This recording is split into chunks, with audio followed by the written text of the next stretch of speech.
Hello बच्चों, स्वागत है हमारे इस यूट्यूब के चैनल पे। बच्चों, आज की क्लास में हम लोग क्लास 12 के विलेन चैप्टर के शक्ति के बारे में बात करने वाले हैं। और शक्ति को हम लोग ग्राम प्रति लीटर में सांद्रता भी बोलते हैं। क्या बोलते हैं बच्चों? ग्राम प्रति लीटर में सांद्रता।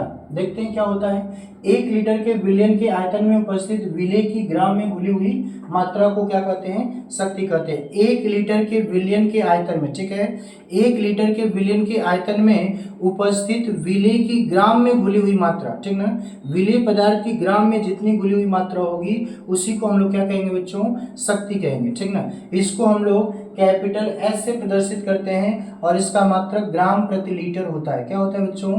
ग्राम प्रति लीटर होता है, ठीक ना। इसका फार्मूला देखते हैं। एस बराबर विलेय का भार बटा में विलेन का आयतन। विलेय का भार बटा में विलेन का आयतन। विलेय के भार को हम लोग W से, स्मॉल w से रिप्रेजेंट करते हैं। विलेन का जो आयतन होता है इसको V से रिप्रेजेंट किया जाता है। किससे बच्चों? V से प्रदर्शित करते हैं। विलेय का जो भार होता है वो ग्राम में होना चाहिए, विलेन का आयतन जो होता है वो लीटर में होना चाहिए। किसमें? ग्राम में और लीटर में। विलेय का भार ग्राम में, विलेन का आयतन लीटर में। एक एग्जांपल देखते हैं। यहाँ पे लिखा गया है 11 ग्राम NaCl 550 ग्राम विलेन में घुला है, ठीक ना।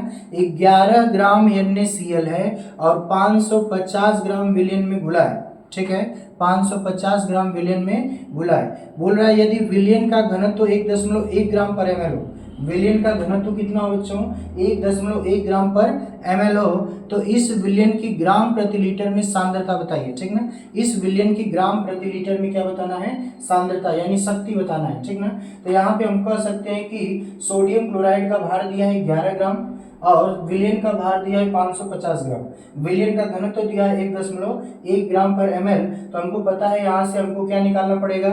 आयतन, क्योंकि जब तक आप आयतन नहीं निकालोगे तब तक हम लोग उसकी शक्ति या ग्राम प्रति लीटर में सांद्रता नहीं बता पाएंगे, ठीक ना। तो हम यहाँ पे जानते हैं बच्चों, क्या जानते हैं? घनत्व बराबर द्रव्यमान बटा में आयतन फार्मूला होता है। तो यहाँ से आयतन बराबर हो जाएगा द्रव्यमान बटा में घनत्व और आयतन इक्वल टू द्रव्यमान। देखिए विलेन का द्रव्यमान दिया है 550 और विलेन का घनत्व दिया है 1.1।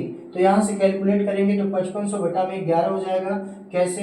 1 अंक दशमलव इधर करेंगे तो ऊपर 10 से मल्टीप्लाई करना पड़ेगा और इसको जब आप काटेंगे तो ये वैल्यू आएगी 500 ml। कितना आएगा? 500 ml। और 500 ml को लीटर में कन्वर्ट करेंगे बच्चों तो 1000 से भाग देना पड़ेगा और 1000 से भाग देंगे तो वैल्यू आ जाएगी 0.5 लीटर। अब यहाँ से हम लोग शक्ति निकाल सकते हैं। शक्ति बराबर होता है विलेय का भार बटा में विलेन का आयतन। तो विलेय का भार जो है वो कितना है, यानी सोडियम क्लोराइड का भार कितना है? 11 ग्राम और इसका आयतन हम लोगों ने अभी निकाला कितना? 0.5 लीटर, ठीक ना, 0.5 लीटर। तो यहाँ से हम लिख सकते हैं बच्चों, देखिए 0.1 अंक अगर इधर करेंगे तो ये हो जाएगा 110 बटा में 5 और 110 बटा में 5 को हम लोग कैलकुलेट करेंगे तो आएगा 22 ग्राम। कितना आएगा? 22 ग्राम पर ml इसका आंसर होगा, ठीक ना। आगे हम लोग बात करते हैं अगले टॉपिक के बच्चों, विलेन में सांद्रता के पद, ठीक ना। विलेन में सांद्रता के पद की अगर हम बात करें तो एक एक करके, क्योंकि बहुत सारे पद हैं, हम लोग एक एक करके सबको पढ़ेंगे। पहला जो होता है मोलरता, जिसको हम लोग बोलते हैं मोलैरिटी। क्या बोलते हैं? मोलैरिटी, ठीक ना। तो मोलैरिटी या मोलरता क्या होता है? 1 लीटर के विलेन में, ठीक ना बच्चों, 1 लीटर के विलेन में उपस्थित विलेय के मोलों की कुल संख्या को, विलेय के मोलों की कुल संख्या को उस विलेन की क्या कहते हैं? मोलरता कहते हैं, ठीक ना। 1 लीटर के विलेन में उपस्थित विलेय के मोलों की कुल संख्या को उस विलेन की क्या कहते हैं? मोलरता कहते हैं। इसको कैपिटल M से प्रदर्शित किया जाता है और इसका मात्रक मोल प्रति लीटर होता है, ठीक ना। परिभाषा में क्या बोल रहा है बच्चों? 1 लीटर आपने कोई विलेन लिया, उस विलेन में विलेय पदार्थ तो घुला होगा, विलेय पदार्थ जो घुला है उसकी मोल में कितनी संख्या है ना। 1 मोल बराबर 6.023 गुणे 10⁻23 होता है ना। तो इससे तुलना करके देखना है कि उस विलेय पदार्थ की मोल में कितनी संख्या है ना। जितनी संख्या होगी उसे उस विलेन की क्या कहेंगे? मोलरता कहेंगे, ठीक ना।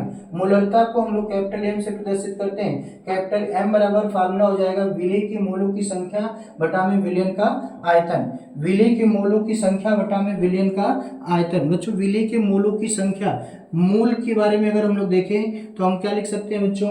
मोल के बारे में हम लोग लिख सकते हैं भार बटा में अणुभार, ठीक है। मोल के बारे में क्या लिखा जा सकता है बच्चों?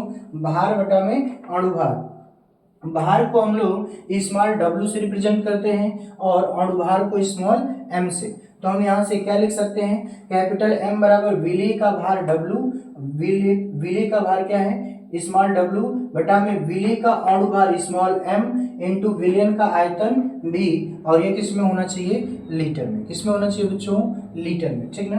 ये इस पे भी हम लोग एक क्वेश्चन कर लेते हैं। देखिए यहाँ पे लिखा गया है 20 ग्राम NaOH के द्वारा, ठीक ना, 20 ग्राम NaOH के द्वारा 400 ml कितना 400 ml विलेन बनाया जाता है। तो इस विलेन की मोलरता क्या होगी, ठीक ना, इस विलेन की मोलरता क्या होगी। तो देखेंगे बच्चों NaOH का भार दिया हुआ है 20 ग्राम और विलेन का आयतन दिया हुआ है 400 ml। कितना दिया है बच्चों 400 ml, ठीक ना।